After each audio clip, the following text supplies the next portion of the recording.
जय हिंद दोस्तों and welcome back to the channel. I know it's been over 7 months और मैंने कोई भी वीडियो अपने चैनल पर अब तक डाली नहीं है।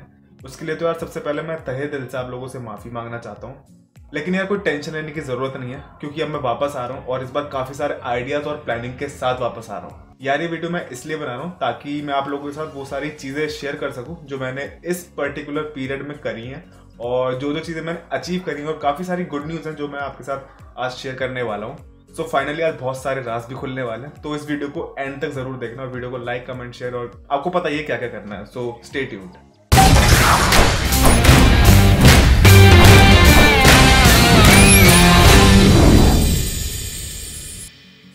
सो मैंने अपनी लास्ट वीडियो जून के एंड में डाली थी और उसी टाइम मेरे बीटेक फाइनल ईयर एग्जाम्स की डेट शीट भी आ गई थी जो कि मेरे एग्जाम्स होने थे अगस्त की स्टार्टिंग में। सो मुझे पढ़ने के लिए काफ़ी सारा टाइम चाहिए था बिकॉज लॉकडाउन में तो किसी की पढ़ाई होती नहीं है और ऑनलाइन क्लासेस का सीन तो आपको पता ही है क्या होता है। सो जब मेरा एग्ज़ाम ओवर हो गया तो उसके कुछ दिन बाद मेरे एक एसएसबी पुराना रुका हुआ था, उसकी डेट भी आ गई थी जो कि अक्टूबर के एंड में होना था। तो मैंने साथ ही साथ उसकी भी तैयारी शुरू कर दी थी। सो जिन लोगों को नहीं पता कि what is SSB, so SSB is the service selection board जो कि आपकी ऑफिसर लेवल एंट्री के लिए आर्म फोर्सेस में 5 डे का इंटरव्यू प्रोसेस होता है, जिसको क्लियर करने के बाद आप आर्म फोर्सेस में एज एन ऑफिसर सर्व कर सकते हैं। सो ऐसे ही मैंने अपना एक मार्च में एग्जाम क्लियर किया था जिसकी मेरी एसएसबी की डेट अक्टूबर के एंड में आई थी। सो मैंने एग्जाम के बाद उसकी तैयारी शुरू कर दी थी।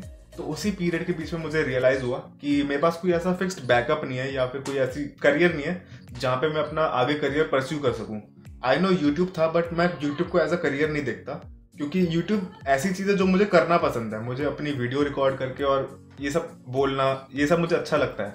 और स्पोर्ट्स मैंने पर्टिकुलरली इसलिए चूज़ किया क्योंकि स्पोर्ट्स से मेरा एक पर्टिकुलर लगाव है और स्पोर्ट्स ने मुझे अब तक बहुत सारी चीज़ें दी हैं जो कि मैं ट्राई करता हूँ कि छोटा छोटा करके स्पोर्ट्स को वापस कर सकूँ और स्पोर्ट्स के लिए कुछ कर सकूँ, छोटा ही सही लेकिन कुछ कर सकूँ। इसलिए मैंने कभी यूट्यूब को एज अ करियर देखा नहीं है। सो उस टाइम पे मैंने काफ़ी ज़्यादा रिसर्च करी और काफ़ी ज़्यादा नेट पे देखा, पढ़ा, समझा। तो मैं इस कंक्लूजन पे आया कि मुझे मर्चेंट नेवी परस्यू करनी चाहिए। फिर मैंने मर्चेंट नेवी के बारे में भी काफ़ी सारा देखा, पढ़ा और समझा। फिर मैंने 2 इंस्टीट्यूट का फॉर्म भरा। पहला था एंग्लो ईस्टर्न एंड दूसरा था ग्रेट ईस्टर्न।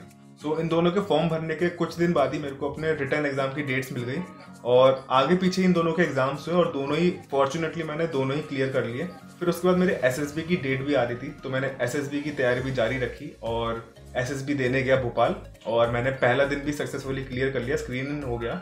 सो पहले दिन नियर अबाउट 150 बच्चों ने रिपोर्ट किया था और उस दिन 150 में से 28 ही सिर्फ स्क्रीन इन हुए थे और फॉर्चुनेटली उनमें से मैं भी एक था।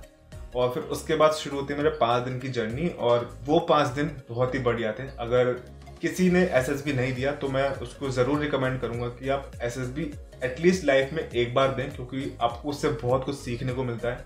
क्योंकि 5 दिन आपके सिर्फ टेस्ट ही टेस्ट होते हैं और उसमें आपको अपने बारे में बहुत कुछ जानने का मौका मिलता है। सो अनफॉर्चुनेटली मेरा 5 दिन क्लियर नहीं होता और मैं कॉन्फ्रेंस आउट हो जाता हूँ और मेरे बैच में किसी का भी एक्चुअली क्लियर नहीं होता, तो वो पूरा बैच ही वॉश आउट हो जाता है। लेकिन उससे मुझे काफ़ी कुछ अपने बारे में सीखने को मिलता है। सो जब मैं भोपाल से वापस आ रहा था तब मुझे पता लगा कि मेरा जो इंटरव्यू था ग्रेट ईस्टर्न के लिए वो मेरा इन्हीं 5 दिनों के बीच में हो चुका है और मेरा वो इंटरव्यू मिस हो गया है। अब वो इंटरव्यू बाद में नहीं हो सकता था।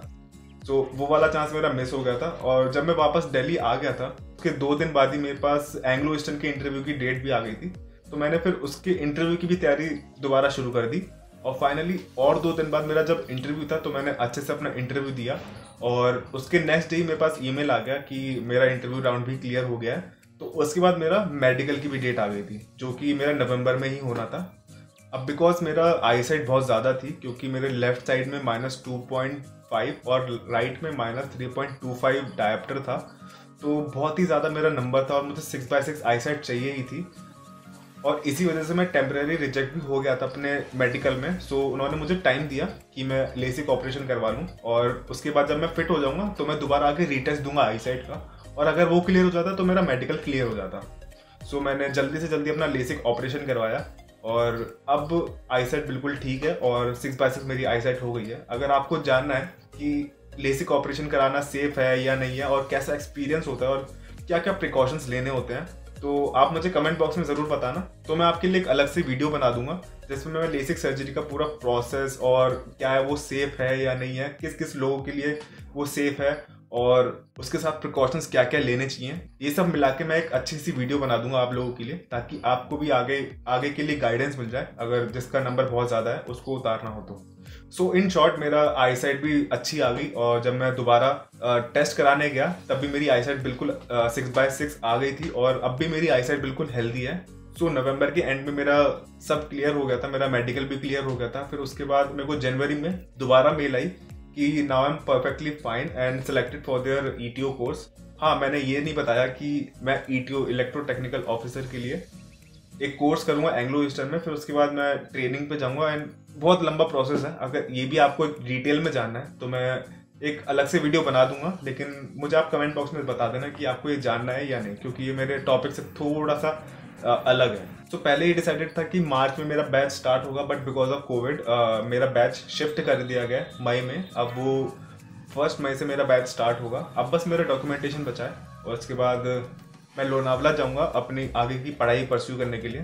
तो अगर आपको डिटेल में ये सब जानना है कि मैंने कौन सी पोस्ट के लिए अप्लाई किया और क्या क्या ये सब चीज़ें हैं तो मुझे कमेंट बॉक्स में बता देना।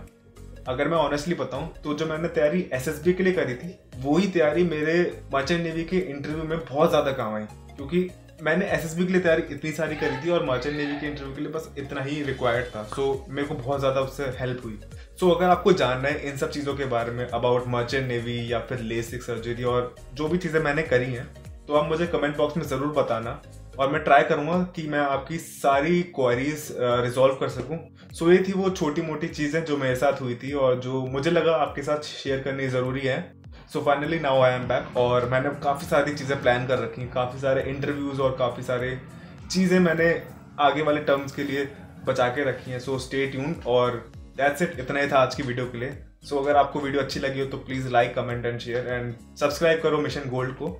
सो मिलता हूँ मैं आपसे अगली वीडियो में। सो तब तक के लिए खेलते रहिए और देखते रहिए मिशन गोल्ड।